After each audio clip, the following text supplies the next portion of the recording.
जय माँ लक्ष्मी। गंगा, लक्ष्मी और सरस्वती के बीच हुए संघर्ष की कहानी आइए जानते हैं। मूल रूप से ये तीनों देवियाँ बैकुंठ में भगवान विष्णु की पत्नियाँ थीं। सरस्वती को लगा कि भगवान विष्णु गंगा के प्रति आकर्षित हो रहे हैं। सरस्वती ने लक्ष्मी से शिकायत की, लेकिन लक्ष्मी उदासीन रहीं। सरस्वती चिढ़ गईं और उन्होंने लक्ष्मी को श्राप दिया कि वे वृक्ष बन जाएं। सरस्वती ने गंगा के विरुद्ध भी श्राप दिया और कहा कि पापी लोग उसके जल से अपने पापों को धो लेंगे। देवियों के बीच आगे के संघर्ष को रोकने के लिए भगवान विष्णु ने लक्ष्मी को अपनी एकमात्र पत्नी घोषित किया। उन्होंने सरस्वती को ब्रह्मा के पास और गंगा को शिव के पास भेजा। क्रोध से भरी माँ सरस्वती ने गंगा पर क्रोध करने के लिए प्रहार करना चाहा। ये अनर्थ देखकर लक्ष्मी जी से रहा नहीं गया था और वे उन दोनों के बीच आ गई थी।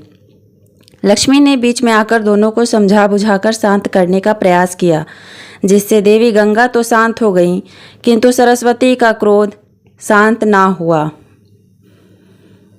माँ सरस्वती ने लक्ष्मी जी और गंगा जी को श्राप दिया।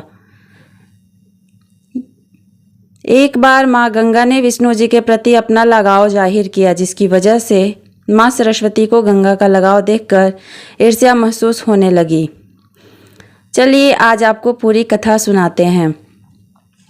सरस्वती माता हुई भगवान विष्णु से क्रोधित। तीनों पत्नियों के प्रति सम्मान स्नेह रखने के स्थापित सिद्धांत की अनदेखी कर गंगा के प्रति अपना लगाव दिखाने के लिए सरस्वती ने अपने पति विष्णु को बहुत सी बातें सुनानी शुरू कर दी। लक्ष्मी ने उसे रोकने की कोशिश की, लेकिन गुस्से के कारण वह नारायण को उसी तरह ताना मारती रही। साथ ही सरस्वती ने भी गंगा को अपशब्द कहे। इस कलह से तंग आकर अपनी तीनों पत्नियों को लड़ते हुए देखकर भगवान विष्णु कुछ समय के लिए बैकुंठ से बाहर चले गए। नारायण को इस प्रकार बाहर जाते देख सरस्वती जी को दुख हुआ, लेकिन उन्होंने इसका कारण देवी गंगा को माना। क्रोध से भरी माँ सरस्वती ने गंगा पर क्रोध करने के लिए प्रहार करना चाहा, लेकिन यह सब अनर्थ देखकर लक्ष्मी जी से रहा नहीं गया और वो दोनों के बीच में आ गईं। लक्ष्मी जी ने बीच में आकर दोनों को समझा बुझाकर शांत करने का प्रयास किया, जिससे देवी गंगा तो शांत हो गईं, लेकिन सरस्वती का क्रोध और बढ़ गया। सरस्वती ने लक्ष्मी को भी गंगा की सहायिका मानते हुए उनका अपमान किया और उन्हें बीच में आने की वजह से वृक्ष बन जाने का श्राप दे दिया। सरस्वती के श्राप के प्रभाव से देवी लक्ष्मी तुरंत तुलसी के पौधे में बदल गईं। माँ गंगा ने क्रोधित होकर दिया श्राप। माँ गंगा की ये देखकर बहुत गुस्सा हुई। उनकी वजह से लक्ष्मी जी को ये सब सहना पड़ा। निर्दोष लक्ष्मी जी को इस प्रकार श्राप का भाजन बनते देखना पड़ा। क्रोध में आकर सरस्वती को नदी बनकर भूतल पर प्रवाहित होने का श्राप दे दिया। सरस्वती भी पीछे नहीं रहीं और दुखी सरस्वती ने भी गंगा को नदी बनने और मानवों की अस्थियां ढोने का श्राप दे दिया। उसके बाद जब विष्णु जी वापस आए तो उन्होंने अपनी पत्नियों के झगड़े और श्राप की सारी कहानी पता चली। साथ ही लक्ष्मी जी को पौधे में बदला देख उन्हें असीम दुख हुआ। देवी लक्ष्मी के शांत स्वभाव और सूझबूझ के कारण उन्होंने उन्हीं को अपनी पत्नी के रूप में अपने पास रखना उचित समझा।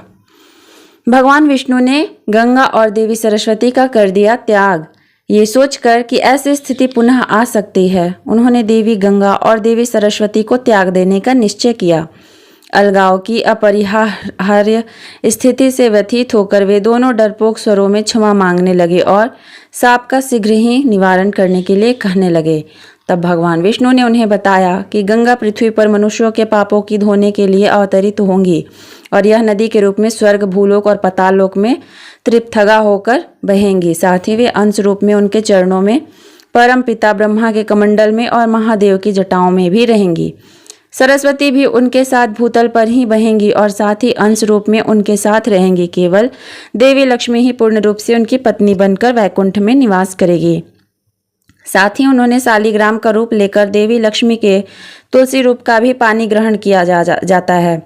तब से ही गंगा सरस्वती एक दूसरे के श्राप के कारण पृथ्वी पर नदी के रूप में बह रही हैं और लक्ष्मी जी हमेशा भगवान विष्णु के साथ उनकी पत्नी बनकर बैकुंठ में निवास करते हैं। बोलिए जय श्री हरि।